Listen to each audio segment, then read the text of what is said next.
Baik. Ya. Bismillah. Assalamualaikum warahmatullahi wabarakatuh. Alhamdulillahi rabbil alamin. Hamdan katsiran tayyiban mubarakan fi kama yuhibbu rabbuna Allah wa yardah. Wa ashhadu an la ilaha illallah wahdahu la syarika lah. Wa ashhadu anna Muhammadan abduhu wa rasuluhu alladzi la nabiyya ba'da. Allahumma salli wa sallim wa barik alaih. Ya, apa kabar sekalian? Ada yang sakit enggak? Ada yang sakit? Kalau yang sakit istirahat dulu ya. Masa-masa sekarang yang sakit istirahat dulu di rumah sampai sembuh baru datang lagi ke sekolah. Kabarkan, yang penting antum kabarkan ke sekolah. Oke, udah kenal sama Ustaz? Udah kenal? Udah. Yang lihat video kenal enggak? Iya, jadi nama Ustaz Khazinatul Asrar. Ya, biasa di sini panggil Ustaz Asrar. Ada enggak yang kelas 7-nya jadi apa? Bimbingan Ustaz ada enggak? Ada enggak? Enggak ada ya? Iya, antum dari Usman? Iya. Iya. Antum Usman juga? Oh, insyaallah. Iya, sekarang corona ya. Jadi di Usman kemarin daring lagi terakhir. Baik. Ya. Kan ini maksudnya persib ya. Ganti-gantian kan? Sehari masuk, sehari daring, sehari masuk, sehari daring. Baik. Jadi Ustaz berharap nih, ya, baik yang sekarang di sekolah ataupun yang lagi di rumah, setiap harinya tetap dilihat video pembelajaran agar tidak ketinggalan. Ini Ustaz kerepotan. Ya, kenapa Ustaz katakan kerepotan? Karena gini, kemarin ya Ustaz tanya sama teman-teman antum, sampai mana pelajarannya, kegiatan paginya? Gak tahu. Ketika ditanya, ya di rumah dilihat Ustaz, tapi dicepatin. Jangan kayak gitu. Ya, ini ilmu. Ya, ilmu. Ini Ustaz katakan sama kalian, masa-masa belajar, nikmati belajarnya. Ya mungkin ada rasa lelah, letih gitu kan.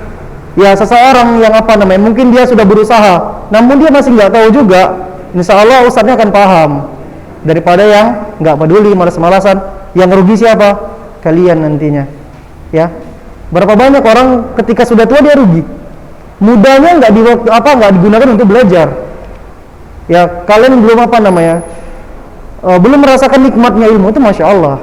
Ya, seorang berilmu itu dimanapun Allah akan muliakan. Dimanapun akan Allah muliakan. Bahkan di tempat yang orang semua nggak kenal sama kalian.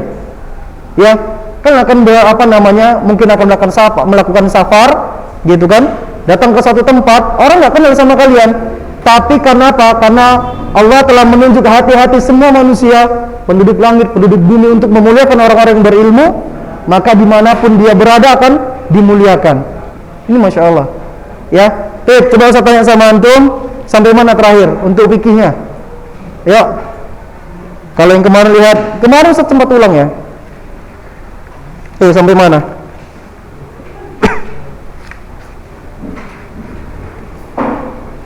Ada yang tahu? Ya, jadi Ustaz harap hari ini terakhir mengulang. Pekan depan kita lanjut terus. Yang di rumah lihat rekaman atau tidak lihat rekaman, kita lanjut terus.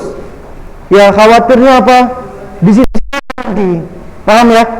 Bisa dipahami? Ya. Iya, benar. Ya. Jangan sampai kita lihat seperti orang-orang tua kita sekarang. Banyak mereka nggak tahu perkara sholat Nabi, nggak tahu perkara wudhu Nabi. Ya, mereka wudhunya asal-asalan, sholatnya asal-asalan. Ya, jadi kita melakukan suatu amal ibadah itu ada dua syaratnya agar diterima. Yang pertama ikhlas, hanya untuk Allah Subhanahu Wa Taala. Yang kedua, tuntunannya sesuai yang diajarkan Nabi SAW. Berarti syaratnya apa? Harus belajar. Ya, bagaimana kita bisa tahu wudhunya Nabi? Bagaimana kita bisa tahu sifat salat Nabi kalau kita tidak belajar? Iya kan? Jangan ikut-ikutan apa yang orang buat kita buat. Ya benar, di tempat Ustaz nih kejadian. Ustaz selama corona kemarin pulang ke ke rumah orang tua di Riau.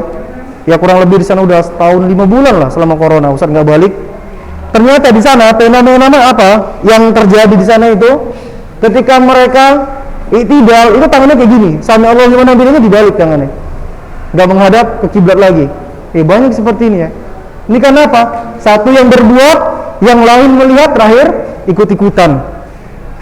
Ya, jangan sampai.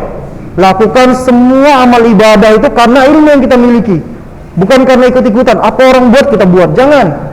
Ya, tapi apa yang dicontohkan Nabi baru kita lakukan. Meskipun semua orang melakukannya. Ya, kalau tidak ada contohnya dari Islam, tidak ada contoh dari Nabi SAW, lebih bagus kita tahan diri. Ya, kalau ada yang mengatakan kenapa nggak melakukan ini, mohon maaf Pak, ya kan, saya lebih bagus menahan diri karena ini tidak ada tuntunannya dari Nabi Sallallahu Alaihi Wasallam. Baik, ya kita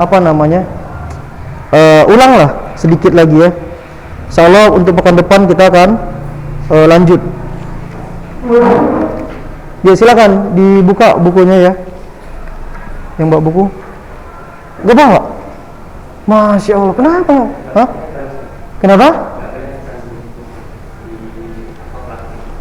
Nggak kelihatan? Bukunya. Tadi nggak kelihatan pagi-pagi? Masya Allah, kemana bukunya? Melarikan diri dia. Baik, ya, yang pertama, ya pembahasan pertama di sini adalah sifat wudhu Nabi Muhammad Sallallahu Alaihi Wasallam. Ada beberapa di sana. Di antaranya yang pertama adalah niat. Ingat, niat itu segala sesuatu yang hendak kita lakukan dengan sengaja. Ini Ustaz kemarin ambil contoh ya. Ustaz kasih contoh sama teman-teman antum. Misalnya antum bangun sebelum subuh. Ya, sebelum subuh hendak mandi. Apa yang kita lakukan? Kita nggak melafazkan niat, tapi kita langsung ambil handuk, masuk kamar mandi. Ini namanya niat. Ya, misalnya kalian lihat ruangan kotor. Ya, di dalam hati kalian itu pengen bersihkan lagi, pengen nyapu. Apa yang kalian lakukan? Cari sapu, langsung nyapu. Itu namanya udah niat.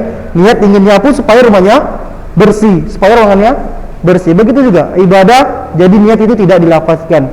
Ya, Ustaz sampai sekarang belum pernah ya, selama belajar, ya dari beberapa tempat tidak pernah ketemu, ya dari buku-buku juga tidak pernah ketemu niat itu dilafazkan, diajarkan sama Nabi SAW. Nawaitu ya usalli misalnya ya, belum pernah dapat, kecuali mungkin yang diajarkan di buku-buku tuntunan sholat yang harganya berapa ribuan itu kan, di fotokopi, Allah alam itu dasarnya dari mana, dan kita berlepas diri dari itu ya. Jadi niat itu segala sesuatu. Kayak kalian tadi mau pergi sekolah ya, kan udah niat dari rumah ya, mau pergi sekolah, pagi mandi, siapkan buku, pakai baju gitu kan, pakai masker karena sekarang lagi pandemi, kemudian pakai bawa lobenya gitu kan, itu adalah niat.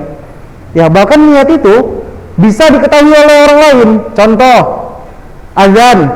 Kalian pakai pakaian yang bersih, yang bagus, wangi, jalan ke masjid. Orang udah tahu kan niat kita mau ngapain, mau sholat. Ya, mau sholat. Seperti itu. Tip. Yang pertama niat dan baca basmalah. Yang pertama niat dan baca basmalah, cukup bismillah saja. Sama seperti doa ketika makan, ya, makan itu doanya cuma bismillah, langsung makan, ya, karena Nabi SAW mengatakan bismillah, maka kita nggak berani nambahkan yang lain. Cukup bagi kita apa yang datang dari Nabi SAW. Paham? Terapkan di diri kalian mulai dari sekarang. Semua harus ada contohnya dari Nabi, semua harus ada contoh dari Islam. Karena kata Nabi SAW, barang siapa yang melakukan suatu amal ibadah yang bukan dari itu, nggak ada contohnya dan Nabi SAW, maka amal itu tertolak. Artinya apa? Sia-sia kan? Capek kita melakukan, meskipun banyak orang yang melakukannya. Tapi kalau nggak ada dari Nabi SAW, hendaknya jangan dilakukan. Karena Nabi sendiri yang bilang amal itu tertolak. Ya, baik. Insya Allah nanti hadisnya akan kalian hafal di kitab Arba'in Nawawi. Ya, ada nanti kalian akan setoran hafalan ya. Mungkin sebagian udah mulai ya? Udah mulai belum? Kitab Arba'in Nawawi udah mulai distorkan? Belum ya? Insyaallah ya. Baik. Kemudian selanjutnya setelah niat dan membaca basmalah, apa yang dilakukan ketika orang berwudu? Disunahkan membasuh dua tangannya, telapak tangannya. Ya, disunahkan. Ini sunnah ya. Tapi kalau kalian baru bangun tidur, itu jadinya wajib. Nanti akan ada pada pembahasan selanjutnya. Ya, kalau sunnah berarti dianjurkan. Ya, sunnah berarti mendapat kebaikan, mendapat pahala. Ya, jadi kedua telapak tangan kanan ya, dari yang kanan dulu kemudian yang kiri. Jangan lupa diselat-selat. Namanya diselat-selat. Kalau ada yang menggunakan cincin kayak Ustadz ini, hendaknya diputar. Ya, supaya airnya juga ke dalam dia. Jadi dari yang kanan sampai ke pergelangan, kemudian juga yang kiri. Ini kalau yang menggunakan jam tangan dilepas. Ya, kalau yang berwudu ya, menggunakan jam tangan hendaknya dilepas. Ya, walaupun jam tangannya tahan air ya. Nanti khawatirnya apa? Kurang sempurna. Wudunya kurang sempurna. Tip. Ya, jadi setelah niat dan basmalah, kemudian diusunahkan untuk membasuh kedua telapak tangannya dengan cara diselat-selat. Namun apabila dia baru bangun dari tidurnya, hendaknya dia diwajibkan untuk membasuh kedua telapak tangannya, karena kata Nabi SAW, dikhawatirkan seseorang tersebut ya ketika dia tidur dia tidak sadar tangannya itu kemana-mana. Bisa jadi dia menyentuh kemaluannya, menyentuh duburnya, ya terkena najis, ya seperti itu hikmahnya. Kemudian selanjutnya berkumur-kumur, ya berkumur-kumur dan istinsyak, ya berkumur sekaligus istinsyak. Jadi menggunakan tangan yang kanan ditampung airnya, masukkan ke dalam mulut, sekalian ditarik ke hidung, istinsyak. Ya, bahkan di sini disunahkan dengan keras ya, dengan kuat. Mungkin di awal sakit ya, kalau nggak terbiasa. Tapi seperti itu yang diajarkan Nabi Sallallahu Alaihi Wasallam. Ya, ditarik ke hidung, kemudian dikumur-kumur, ya diputar-putar di dalam mulut, baru tangan kiri memegang pangkal hidungnya dan mengeluarkan yang di hidung. Paham? Paham nggak nih? Ya, kalau tadi kanan 3 kali, mulut dan hidung jadi satu. Masukkan air ke mulut sekaligus tarik ke hidung. Kalau yang belum terbiasa nanti silakan dimulai. Jadi urutannya dia bukan mulut sendiri, hidung sendiri. Ya, walaupun mungkin Imam Syafi'i dalam kitabnya dia lebih lebih menyukai yang seperti itu, lebih menyukai ya. Tapi yang kita pelajari dari hadis Nabi sallallahu alaihi wasallam, dia disatukan mulut dan hidungnya. Ya, langsung. Ya, dikumur-kumur, kemudian yang di hidung dibuang dengan memegang pangkal hidungnya, kemudian dibuang sampai 3 kali. Ya, jadi wudu itu 2 kali atau maksimal 3 kali. Ingat ya, wudu itu 2 kali atau maksimal 3 kali, nggak boleh lebih dari itu. Karena kata Nabi sallallahu alaihi wasallam, barang siapa yang lebih dari 3 kali, sesungguhnya dia telah berbuat zalim. Maksudnya apa? Dia telah membuat sesuatu yang mubazir. Ya, menggunakan air wudu, nanti insya Allah akan kita bahas. Nggak boleh terlalu banyak. Sebagian orang kerannya dibuka full gitu kan, sampai sebelah itu ikut basah gitu kan, nyuci mukanya masya Allah kan, benar-benar sampai basah semuanya. Ya, sedikit saja dialirkan. Ya. Selanjutnya membasuh wajah. Ini karena kita mengulang jadi agak cepat ya. Membasuh wajah itu dari awal tumbuhnya rambut sampai bagian janggut. Kalau ada rambut yang tumbuh di antara wajahnya, hendaknya dia menyelap-nyelapnya juga. Ya, kalau nanti kalian sudah tumbuh jenggotnya, maka diselap-selap. Ya, jadi dari awal tumbuh rambut yang bagian sini itu kening itu, ya. Kemudian bagian pinggir daun telinga ini sampai ke janggutnya. Ya, ini juga maksimal 3 kali. Ya, boleh 2 kali, boleh maksimal 3 kali, nggak boleh lebih dari itu. Ya. Selanjutnya membasuh kedua tangan. Ya, membasuh kedua tangan sampai ke sikunya. Ya, sampai ke sikutnya sebelah sini. Ya, dari yang kanan tetap jangan cuma disiram ya. Nah, jangan cuma disiram. Harus kan alirkan air, diusap. Lebihkan 1 lengan untuk kehati-hatian. Lebihkan segini. Lebihkan. Ya, ini lebih sering orang kalau yang buru-buru itu air ke sini dia bisa sebagian nggak basah. Dan ini wudunya nggak sempurna. Karena nanti ada keutamaan wudu dengan sempurna. Barang siapa yang wudunya sempurna, kata Nabi sallallahu alaihi wasallam. Ya, artinya wudunya sesuai wudu Nabi sallallahu alaihi wasallam. Kemudian dia membaca doa selesai wudu. Ya, nanti ada doanya. Ya, maka dibukakan baginya 8 pintu surga. Insyaallah ya. Pintu surga ada berapa? Ada? Belum sampai sebut. Kalau pintu neraka ada berapa? Ada 8. Pintu neraka ada 7. Ya, ini menunjukkan kalau rahmat Allah itu lebih luas. Ya, lebih banyak pintu surga daripada pintu nerakanya. Bisa dipahami? Ya. Ya, membasuh kedua tangannya. Ya, kalau yang pakai baju yang panjang benar-benar harus lebih hati-hati lagi. Naikkan ke atas. Ya, seperti itu. Baik. Kemudian, ya, yang ketujuh mengusap kepala dan telinga. Ya, mengusap kepala dan kedua telinga. Nah, ini juga dari awal tumbuhnya rambut. Nah, ini bedanya. Kalau bagian kepala, dia airnya tidak ditampung, tapi ditiriskan. Kalian tampung sebagian, kemudian kalian buang, baru kalian usap. Ya, caranya dari tempat awal tumbuhnya rambut sampai ke belakang, kemudian kalian maju lagi ke depan. Ini dua telunjuk ini masukkan ke lubang telinga yang jempolnya untuk menggosok. Ini hanya sekali. Hanya sekali, tidak seperti yang lain. Ya. Untuk bagian kepala dan telinga hanya sekali usapan. Jadi caranya adalah ambil air kemudian ditiriskan, jangan basah-basah kayak gini ya. Basah semua nanti, pakai gayung pula kalian sekalian ya. Ya nih, Masya Allah ya. Ya, jadi ditampung kemudian ditiriskan, baru diusap dari depan, maju lagi ke dari depan ke belakang, maju lagi ke depan, kemudian dimasukkan ya dari sisa ini ya, air yang dikit itu tadi, kemudian dimasukkan ke telinga. Ya, kalau kalian mengikuti sifat wudhu Nabi sallallahu alaihi wasallam, ya dimanapun kalian berada, kekurangan air, kalian bisa wudhu dengan air 1 gelas, bisa, dan itu sering kita lakukan. Nggak ada air nih, susah cari air. Oh, udah beli aqua itu, aqua yang kecil itu udah cukup tuh, udah cukup untuk 2 orang, bisa cukup untuk 3 orang. Yang penting airnya dialirkan, dan ini sesuai apa namanya yang dianjurkan Nabi sallallahu alaihi wasallam, tidak mubazir namanya. Baik. Ya, sampai itu ya yang terakhir ya, membasuh. Oh, baru kepala ya barusan ya. Baik, yang terakhir ya untuk pagi ini membasuh kedua kaki. Ya, membasuh kedua kaki sampai ke kedua mata kakinya. Ya, kedua mata kakinya. Kenapa orang sering kesandung? Tahu nggak? Tahu kesandung ya? Lagi jalan ada batu ketendang gitu kan, atau dia nggak sengaja. Kenapa orang kesandung? Ini bukan karena mata kakinya ketutupan mata apa ya? Ketutupan kaos kaki ya? Enggak, karena jalannya nggak hati-hati. Tahu mata kaki ya?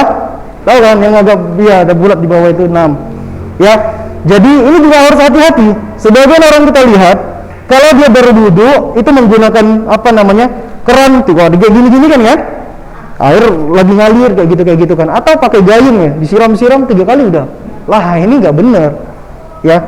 Bahkan dulu Nabi SAW itu pernah memerintahkan sahabatnya untuk sholat berulang kali. Dikarenakan apa? Wudunya tidak sempurna yang terdapat pada bulatan kecil di kakinya yang tidak terkena air wudu. Hanya sedikit saja di kakinya yang tidak terkena air wudu, maka Nabi SAW memerintahkan sahabatnya, ulangi sholatmu. Sampai 3 kali kemudian beliau bertanya, ya sahabat ini bertanya, kenapa ya Rasulullah? Ya ternyata itu tadi, ya di kakinya itu ada bulatan kecil yang tidak terkena air wudu. Hendaknya kita basuh. Misalnya ini kaki, ya dibasuh telapaknya, tumitnya, ya mata kakinya, kemudian diselat-selat dengan jari kelingking sebelah kiri. Ya, paham? Ada yang mau ditanya? Ayo, ada yang mau tanya nggak? Ini jamnya cepet nih, Masya Allah, udah lewat 6 menit ini. Ingat tadi urutannya pertama adalah niat dan basmalah. Yang kedua membasuh kedua telapak tangan. Yang ketiga berkumur dan memasukkan air ke hidung ini sekaligus. Kemudian yang keempat membasuh wajah. Ya, yang kelima tadi adalah membasuh tangan sampai ke sikutnya. Ya, kemudian yang ketujuh adalah rambut sekaligus telinga, diusap dari depan ke belakang, kemudian dari belakang ke depan lagi, baru telinganya. Dan yang terakhir adalah membasuh kedua kakinya. Jadi Ustaz harap ya, karena besok antum daring ya, besok kembali daring lagi, jadi rekamannya besok ya itu dilihat ya, jangan sampai kita ngulang-ulang terus ini saja ya, nanti nggak kesampaian targetnya ya. Saya rasa cukup ya untuk kegiatan pagi hari ini. Subhanakallahumma wa bihamdik, asyhadu an la ilaha illa anta, astaghfiruka wa atubu ilaik. Assalamualaikum warahmatullahi wabarakatuh.